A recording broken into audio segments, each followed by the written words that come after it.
ada beberapa hal lain yang kita tuntut terkait dengan hak asuh anak, terus terkait dengan harta bersama, nafkah ida, terus tentang hak royalti juga kita ajukan untuk sengketa terkait dengan harta bersama. Berikut dengan kendaraan, harta bersama itu ada kendaraan, ada rumah, tanah dan lain-lain lah. Gitu. Total ada berapa petitum? Ada berapa poin bang? Apa? Total ada berapa poin petitum yang disampaikan? Petitum tadi sih kita sampaikan cukup banyak ya, cukup banyak.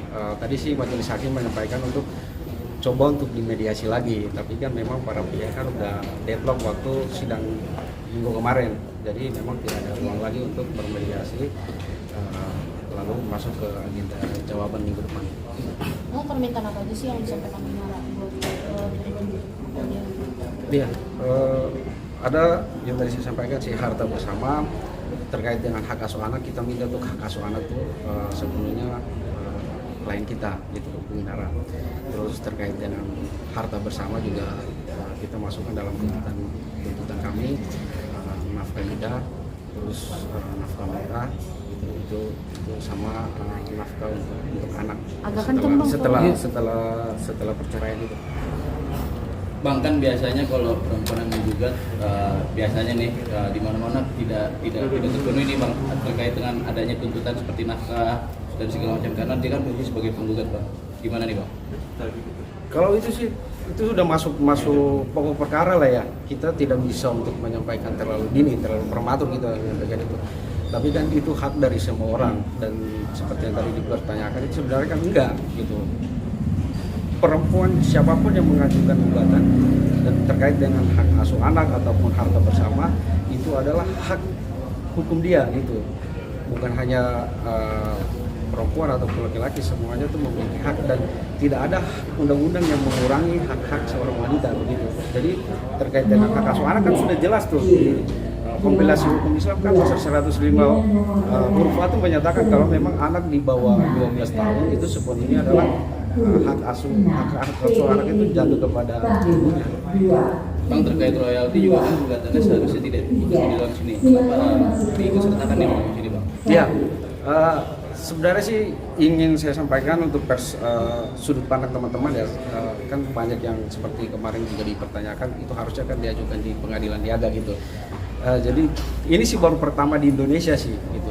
Dalam sengketa artis atau penyanyi juga yang ada di Indonesia belum menyampaikan itu, dan ini pertama di Indonesia. Bahwa kita ketahui dalam hak cipta itu kan, dalam undang-undang hak cipta itu kan hak eksklusif. Hak eksklusif itu terdiri dari hak moral dan hak ekonomi. Nah, hak moral itu memang melekat secara abadi kepada penciptanya. Itu nggak bisa kita gabungkan dalam gugatan ini.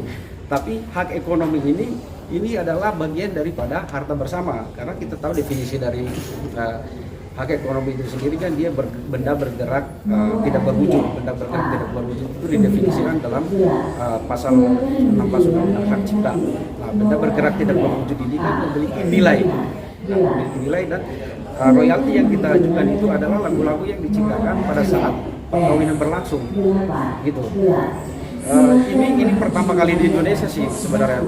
Jadi teman-teman juga harus mengetahui itu, karena hak ekonomi atau hak royalti itu bisa beralih sebenarnya, kecuali hak moral. Hak moral itu kan melekat secara abadi sampai dia meninggal pun baru diwariskan. Tapi kalau hak royalti itu memang dia bisa beralih. Dalam pasal 16 Undang-Undang Hak Cipta itu dia bisa beralih karena waris, bisa beralih karena wasiat, bisa beralih karena perjanjian, atau bisa beralih karena undang-undang menyatakan itu ataupun putusan pengadilan menyatakan itu gitu. Jadi kami gugat royalti itu, maksudnya petitum dalam gugatan kami terkait dengan royalti itu adalah terkait dengan hak ekonomi dalam undang-undang hak cipta. Jadi itu sah menurut hukum untuk kita ajukan itu. Jadi pandangan teman-teman harus diluruskan dulu. Kami bukan menggugat lagu itu adalah mengklaim untuk ciptaan kami, bukan, karena itu hak moral itu memang melekat secara abadi kepada penciptanya, tapi kami lebih fokus kepada hak royalti karena itu merupakan harta bersama juga gitu. Tapi bang, kemarin kan mediasi kan gagal bang digelar, terus kira-kira mungkin ada yang bisa disampaikan sih, apa sih sebenarnya penyebab mediasi gagal bang kemarin bang dari Inara Firgun? Iya, kalau mediasi itu kan keinginan kedua belah pihak harus tercapai, tapi kan kita lihat bahwa keinginan klien kami tidak diakomodir oleh pihak tergugat atau dari Virgon sendiri. Setelah dicoba dari majelis hakim maupun dari mediator, tapi memang keduanya itu tidak ada titik temu gitu. Jadi ya memang gagal begitu. Ada poin yang disorot nggak bang? Poin yang disorot sih untuk mediasi sih lebih fokus ke masalah pengasuhan anak ya. Gitu. Dari pihak Virgon ingin untuk menguasai mengasuh anak sepenuhnya dari klien kami juga sepenuhnya harus kepada klien kami gitu. Karena yang tadi saya bilang dalam kompilasi hukum Islam kan udah jelas anak 12 tahun itu sepenuhnya untuk nah itu yang nggak ada titik temu gitu. Oh, tadi kan abang sebut soal nafkah Indah, memangnya Inara minta berapa sih bang? Kalau itu nanti aja lah, itu nanti kita masuk ke pokok perkara aja lah ya. Gitu. Bang, penegasan aja tadi gugatannya 11 bukannya jumlah poinnya. Ya, itu poin-poin yang nggak bisa saya jabarin secara detail ya. Nanti itu masuk ke pokok perkara. Udah ya? Bang, pasca bercerai ini mungkin kesiapan Inara sebagai single mother gimana sih bang? Bang sebagai pengacaranya?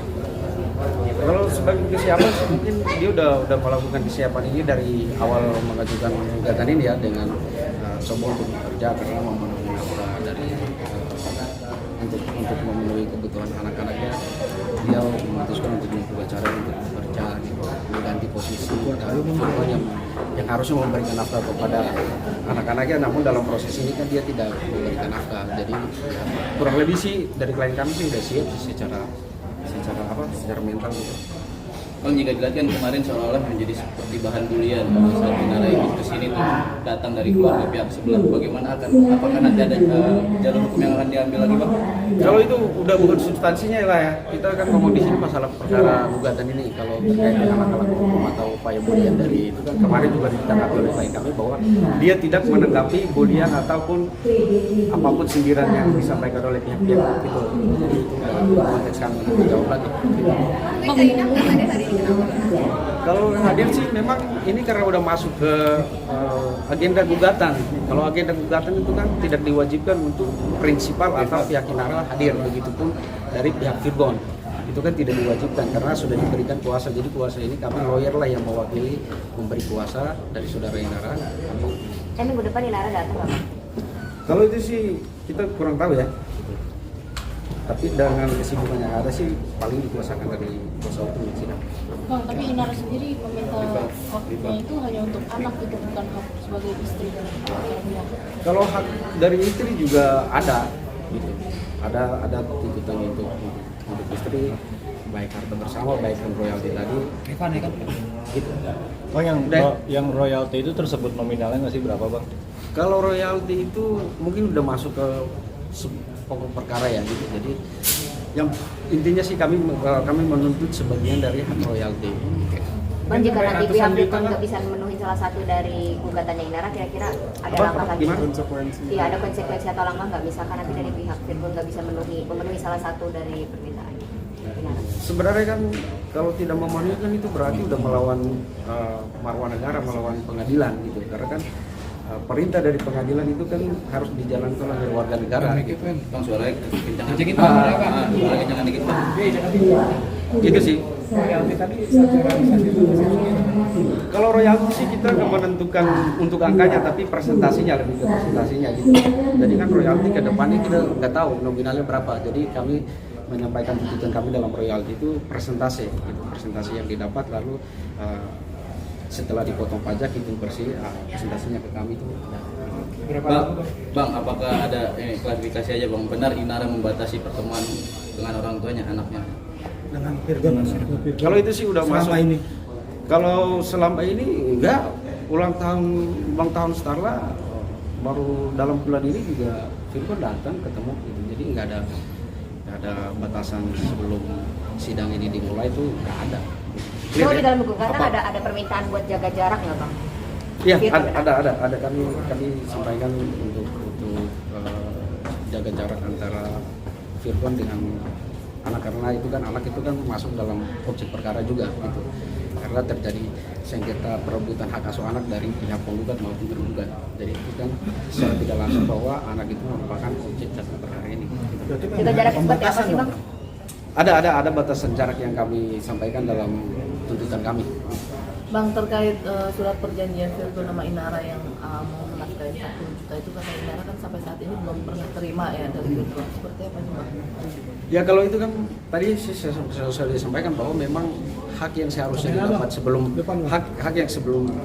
hak yang seharusnya didapat sebelum putusan pengadilan berkekuatan hukum tetap atau inkrah itu tidak dilaksanakan oleh Virgon sebagai seorang suami. Kan saat ini kan masih statusnya sebagai gitu. Kan statusnya kan masih sebagai istri gitu. Secara hukum nasional ya positif. Nah, tapi itu kan tidak dipenuhi oleh saudara Virgon. Nah, untuk hak itu kami tuangkan dalam gugatan kami. Artinya Virgon sejauh ini sudah tidak menafkahi ya Bang? Iya, sudah tidak menafkahi. Itu jelas.